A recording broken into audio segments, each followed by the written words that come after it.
Welcome everybody out there to Divorce Devil episode 192, 8 away from 200. The big 200, the Woo! double bicentennial. No, Yeah. the single bicentennial, because centennials, never mind. Anyway, 200 episodes. Today, what are we talking about, Rachel? We're talking about talking to my younger self as compared to now.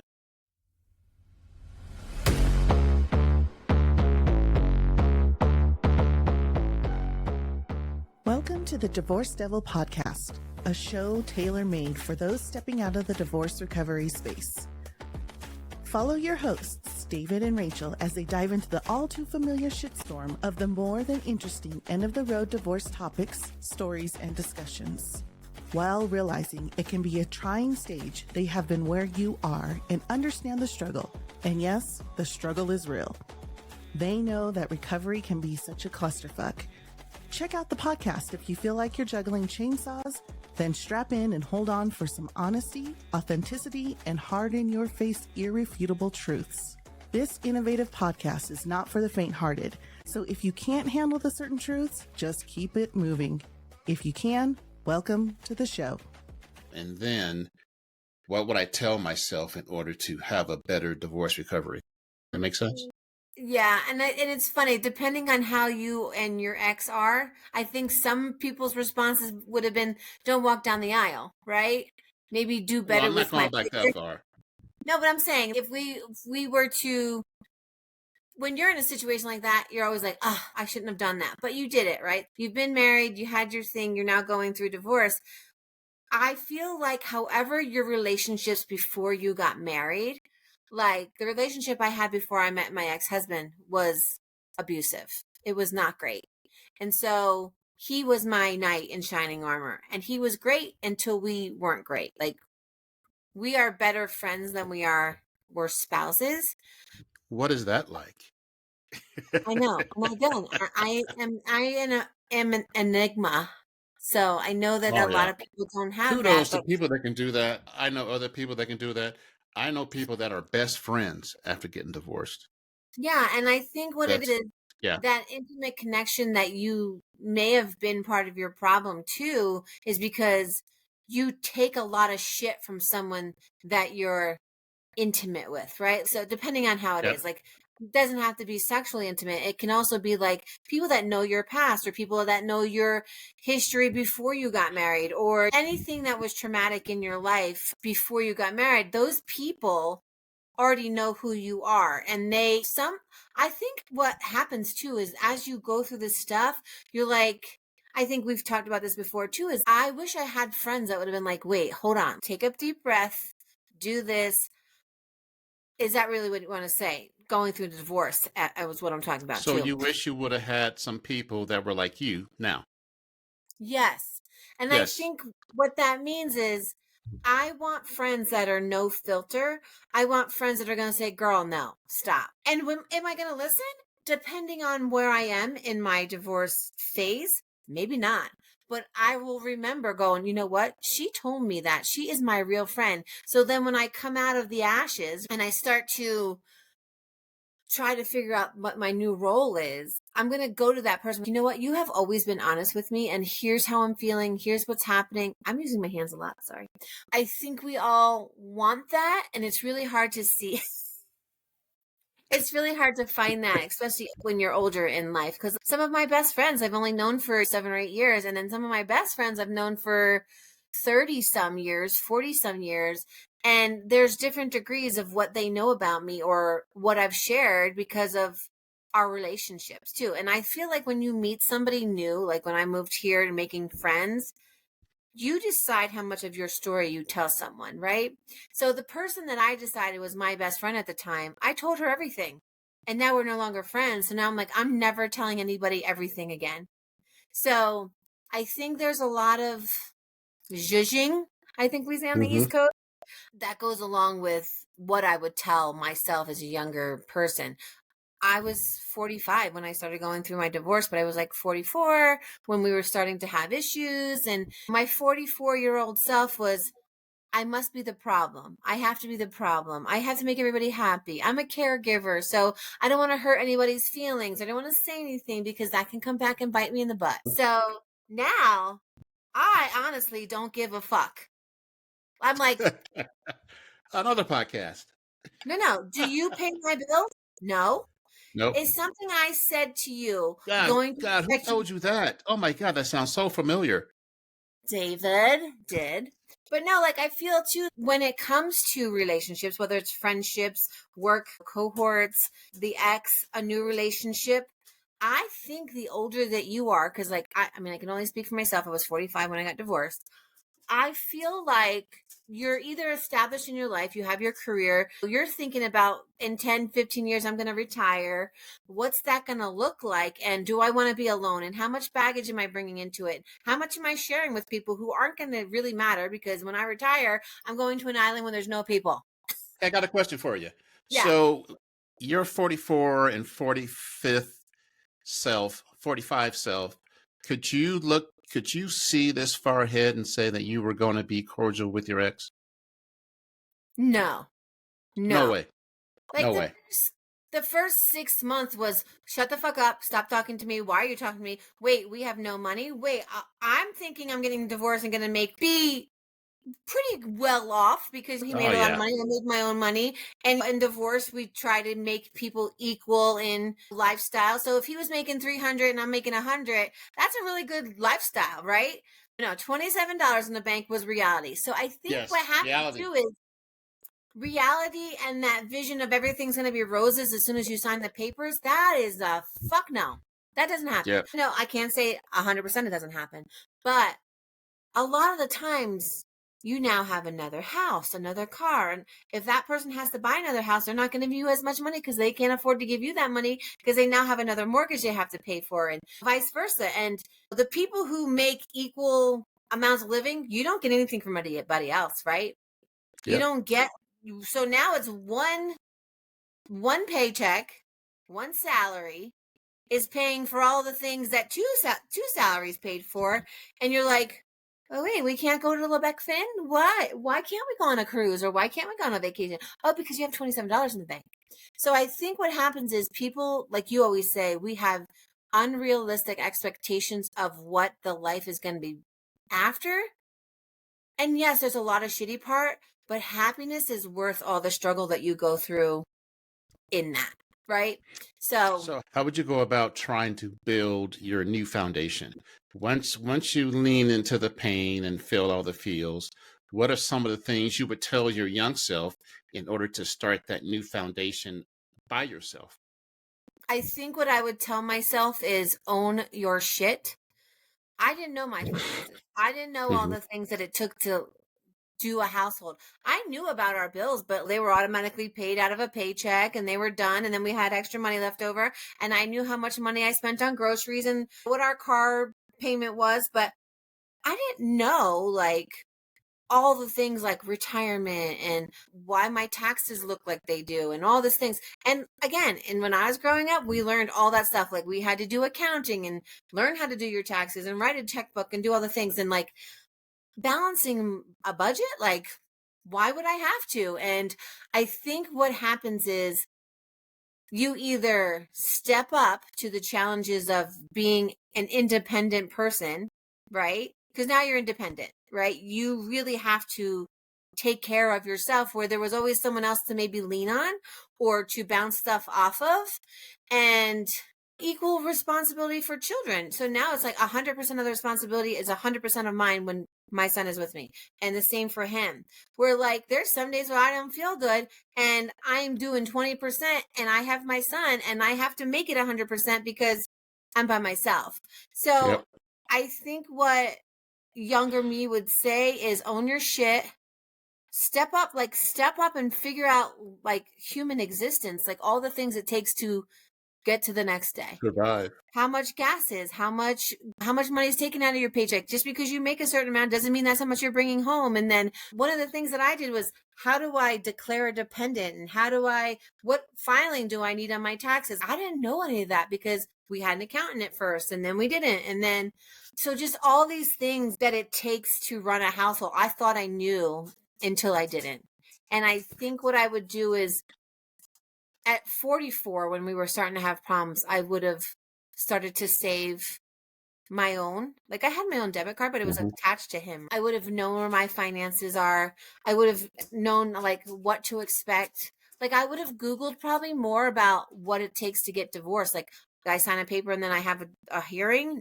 No. You got to go to parenting classes and do all the things and make sure your child. One of the things we should talk about is be prepared to get divorced. Yeah.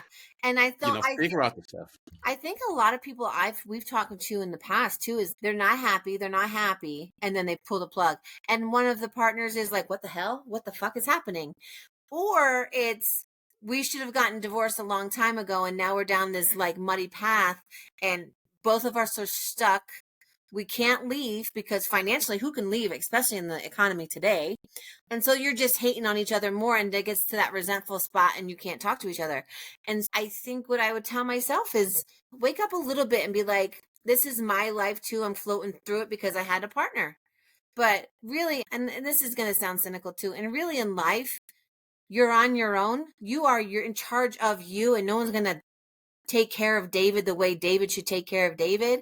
Now you have a partner who loves you. She's going to take care of you when she can, but she also has to do 100% for herself. So any of that stuff that your partner does for you, thank you so much, but I'm still in charge of me. Like no one's going to put down the donut.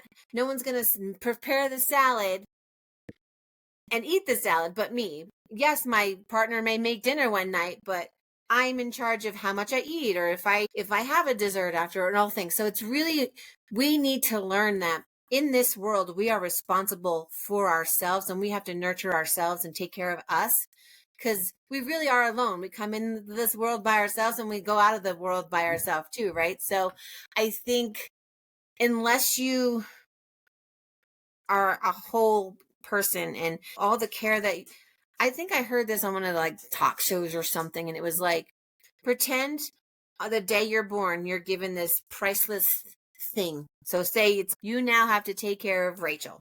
David has to take care of David. And the only person that can help do your mental health is you can have consultants, but you really are in charge of your happy because you can find the perfect person and still not be happy because you have all this trauma and stuff. Mom trauma, you have abuse in a first relationship trauma, you have, I moved a lot because I was in the military trauma. I moved a lot because we were poor and we needed places to stay. And then if we couldn't afford something, we had to move. Or there's just a lot of things that build up. And then I think we take those into our marriage and we put it on another person because it's safe. And unless you heal you and take care of you, you really can't expect other people to do it. How would you address your younger self trying to find happiness? It's chaos, it's crazy, it's really fucked up. When do you tell yourself, hey, settle and let's go get some happiness? When you start a podcast and the co-host says, this is the topic for today, and you decide a lot of times topic and it's what's happening to us that week. And then as we delve into it a little, it's, oh shit, I have caretaker. But you found some happiness before me. Come on now. No, what I'm saying is like that true healing. Like I have put something that affected me in my childhood behind me. Happiness is way different than I'm muddling through. I think my whole entire life I muddled through because if a situation is great one day and it's not the next, I know the next day there's potential for it to be good. And I've always been that positive person until I can't. And a lot of times when I've gotten to the point where I can't be a nice person, I'm looked at as being a bitch or being this or being moody or why are you so sarcastic or why are you so Jersey? No, you have done all these things to create this now bitch, if that's what you want to call it, because I think that's what the term everybody uses, right? Because normally if you know me and you know my heart and soul, that's not me. Yep. But if I'm acting that way, you should probably look in the mirror because you've created this. And I think that came to me from growing up with a mom who was very like controlling and narcissistic because she had an addiction. So now that I'm an adult and know what addiction does, my mom was great for me. Just her addiction caused her not to be the greatest mom that I needed. So I became the mom I needed in my through my children. Like I mothered my children the way I wanted to be mothered. And Do I have a sarcastic teenager sometimes? Absolutely. But I'm sarcastic and I get moody if you didn't feed me. So I know my strengths and weaknesses, and instead of blaming what has happened to me, I'm healing through it and saying, you know what? This only affects me if I let it. It gives me a negative feel if I let it. Now, for a second, I might be like, oh, God damn it, I can't take this anymore. But the next minute, I'm like, oh, okay, cool. That's over. Oop. So I can either dwell on the 5 seconds of a bad day, or I can stretch it out for the whole day and be like, I had a bad day. No, you had a bad 5 minutes and you just dramatized it for the whole day. And I think divorce is like that. Yes, you're getting divorced. Yes, it sucks. And yes, you're going to have shitty days. And yes, your ex is going to piss you off. And yes, you're going to send that text and you wish you didn't send. The next time you have it, you're going to go, okay. So I think what I would tell my younger self is, however you get to happiness is okay. Yeah. However you get to the next day, it's okay. If you got to go through a whole phase, do it. Girl, yes, do it. Always be safe and have your wing woman or wing person. Yeah, wing woman. Yeah. And so I think a lot of times we hold on to the stuff that we did wrong. Well, what about talking about the things you did right? You took the step to become happy. You took the step to respect, because if you are in a marriage that's not great, either one of you is not being respected. And sometimes you might disrespect your spouse by going, really, you couldn't fucking do the dishes? I worked all day. And I've heard that. And I've also been like, I have no energy to do them, but I will help you when I do, unless you want to do them yourself. But I think what we have to do is be okay with however the process we got to happiness, because look, it's really worth it. It really is. It really is great out here. Even if it's just a little bit. Yeah. It's almost like you want to celebrate the small wins. What would you tell your first? Okay, so you've gotten past the first time you guys broke up, because there's people out there that have gone back too, right? So you've gone past that. You're back in together. You're doing your thing, and she pulls the plug again, or you say, "No, I'm done with this." What would you tell your younger self about maybe something that you would have done better? I wouldn't have been as angry, because my anger stemmed from not being in control. And I would have accepted not being in control sooner. But you don't know, because that's your first or 1.5 times going through it, but you don't know. So that anger and that control factor is huge. I did a podcast with a guy, Patrick, and he talked about the corrosive properties of divorce recovery emotions. Okay. And corrosive meaning that they're raw, you're pissed, things like that. So you need to, what causes corrosiveness? Oxidation, right? Yeah. So you need to counteract the oxidations with what? Some Vicks Vapor Rub, some Vaseline, whatever you use. Well, baby corrosion oil. is like anything like acidic, right? Baby oil. So put some baby oil on that anger. Oh, so cute. Put some doggy. Put some baby oil on that corrosiveness and that anger, and just lube it up a little bit so it slides. Like the Tin Man. He needs his oil can, right? Yes. Get rid of the squeak, and that might be the ex's so with voice. me, so with me, it was more trying to get rid of that anger, and once I got rid of the anger, everything else started to fall into place. I think everybody has one big emotion that prevents them from healing. There's that one speed bump that you can't get over. And when you do, the healing starts quicker and faster and more completely. And mine was anger. Too, like, we all go through the emotions, and we always say too, yes, we are both divorced, and yes, there's different timelines, and yes, our divorces are different, but the emotions are the same, just the context of it. So if you're like week 1 and you just found out that your spouse was being unfaithful, you're fucking pissed, you're mad, you feel betrayed, you wasted your time, you go through all of it, you're sad that the path that you thought you were going on is not going to work, just all these things. And how am I going to get through? And then it's I'm going to take her for everything she has, or take him for everything he has, and now I'm going to get back at him. So you got revenge, you got anger, you got sadness, you got all the things that go through your head. Get them out. Do it. If you're in somewhere, like I know a lot of times shower was where I cried because no one could hear me. If my son was with me, I didn't want to have him hear me cry. And so if you get out of the shower and your face is red, it's because the water was too hot or whatever. Yep. So I think what happens is, because there's some emotions that I didn't deal with for years after and didn't know they were a thing until we had a topic on it. I think what happens is we feel weak or vulnerable, or how dare they're not going to see me fall. They're not going to see a tear, and they're not going to do this. It's okay to be human. We have these emotions to get this energy off our soul. And the quicker you can get through some of these toxic emotions, and what does it really matter in the end if you're pissed off? You guys are already getting divorced. You're already not going to be together. Now, we do have a lot of people who go back because they think it's going to be better now that all the shit's out. But there really is a lot of healing that has to happen just to get through that divorce part before you sign that paper. And then once you sign the paper, it feels like everything just happened the day before. And so it's okay to go through these waves of emotion. But I think, especially as men, I see we can't be vulnerable. We can't cry. We can't do this. We can't. I think it's better now. But I think, especially with our generation, you got to be a tough guy. You got to do this. And it's okay to be sad, because if you don't get rid of that sadness out of you, you may not be able to have friendships. That shit will eat you up, man. Yeah, eat you up. You may not be able to have a new romantic relationship. You may want to be a hoe for the rest of your life. You do that, but sometimes it probably gets tired. Or man, that's a lot of work.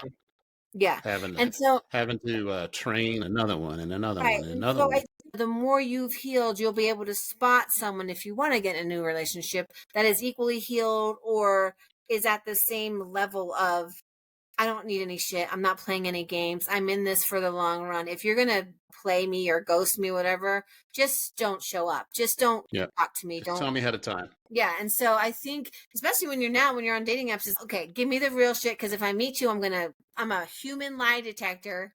We're going to know pretty quickly whether or not you've lied to me or whatever. So I think younger self, be okay with making mistakes and sending the bad text the first time, but learn from it. Try not to. Just try to be okay.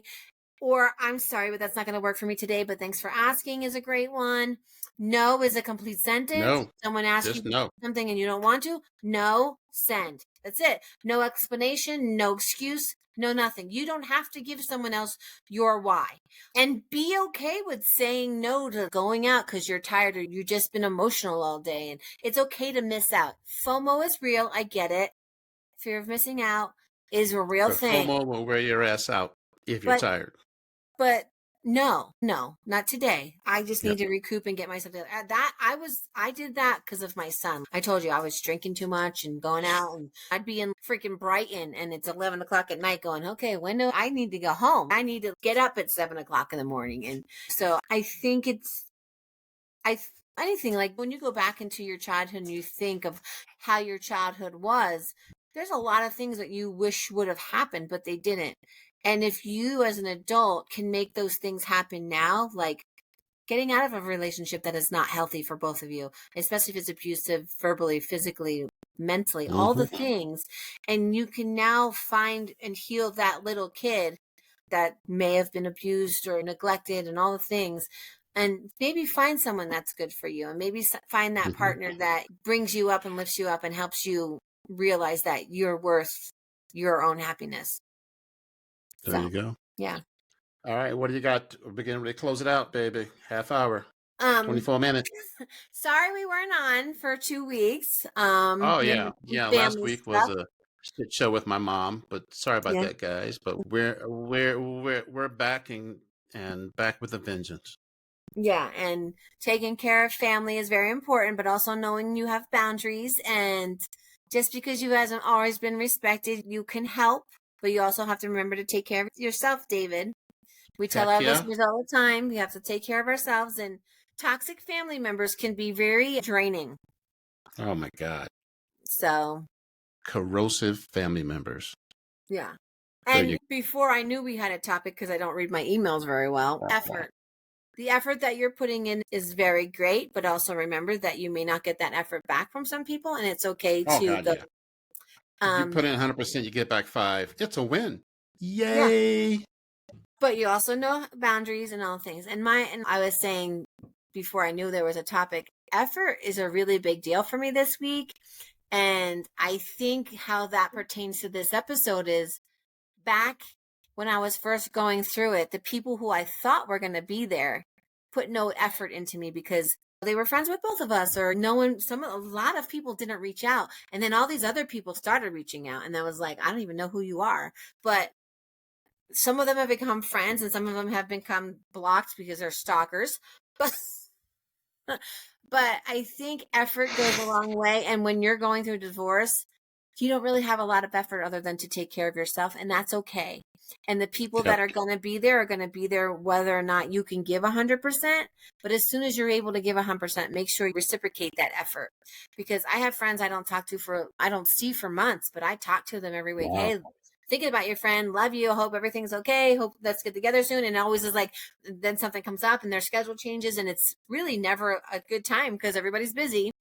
And so I think effort, like make sure the effort that I feel like I'm a person that's always helping other people and caring for other people. Mm-hmm. But when I need help, I am not good at letting people help me. And if someone's trying to put effort in, I a lot of times push it away. And I need to be better at going, oh, okay, they're reciprocating that effort that when I needed them, they were there, or vice versa. So I think remember the people that put in the effort, and remember the people that check in on you when you're going through the divorce. And, if you don't have someone like that, you can always reach out to us and come be a guest on our show. Sometimes just talking it out really is healing. We're still waiting for a guest. Reach out to us. We will Riverside you in. Yeah. And so you don't have to be in Colorado, but effort. And this week, if you haven't talked to one of those friends that has been there for you during some shitty times, send them a text. Give them a call. Give them a call. We always say we don't want that. The phone call that we get is that they're not here anymore. So put out some effort, give some effort. You have 17 sports things and they're doing a gig at a local bar. You're going to stop in and say, hey, I've got an hour. I love you. Let's have a drink. And now I got to go to my kids' sports. That's okay, because I'm actually going to do that. But yeah, make effort for the people who have made an effort for you and vice versa. And if you're not getting the same effort, it's okay to let them go. Yeah. Or if they can't give you back the effort, still stick with them. Yeah. What's your closing words? Because it always seems to be like me talking, buddy. Closing words. Fuck them people. No, don't fuck them. Go through life and enjoy it. My mom's going through some things right now, but I have the sense to still enjoy, still take care of myself. My wife has stepped up like a champ, man. She's been awesome. I'm very blessed with that. And hold the people close to you that are close to you. Reach out to somebody who you haven't heard from in a long time and go from there. You randomly think of someone, just send them a text. Like sometimes when I'm driving, I'm like, say, yo, what's up? Yeah, when I'm driving, sometimes like, oh, this song reminds me of when I was in 11th grade and we had a sock hop and something crazy, or we were on a volleyball game trip and our bus broke down. Or I'm like, they're my friends still. I should reach out and say, how are you doing? And effort goes a long way. And David and I haven't been able to have a, podcast. I checked in on him when he's, we're going to plan to do one. I showed up at the place and he was working. So working my ass off. So I'm going to have to learn also, I can take over the world. Fuck them fuckers. Yeah. All right, everybody. Get that mindset where you are 100% worth the effort and only you can 100% take care of yourself. Yes, you can have people that are guidances in your life and partners. Get on your damn nerves. But take care of you, and you are worth happiness. And you too shall get through this, and then you can come on our guest and be a guest. A little bit of adversity makes us grow stronger and kind of pisses us off too. Mistakes help us grow. So if you're the reason that your marriage is falling apart, it's okay. I think we talk a lot about the other person's a problem, but sometimes we are. And sometimes we've caused it. And sometimes we don't know because we have narcissistic parents and you're a narcissist and you don't know it.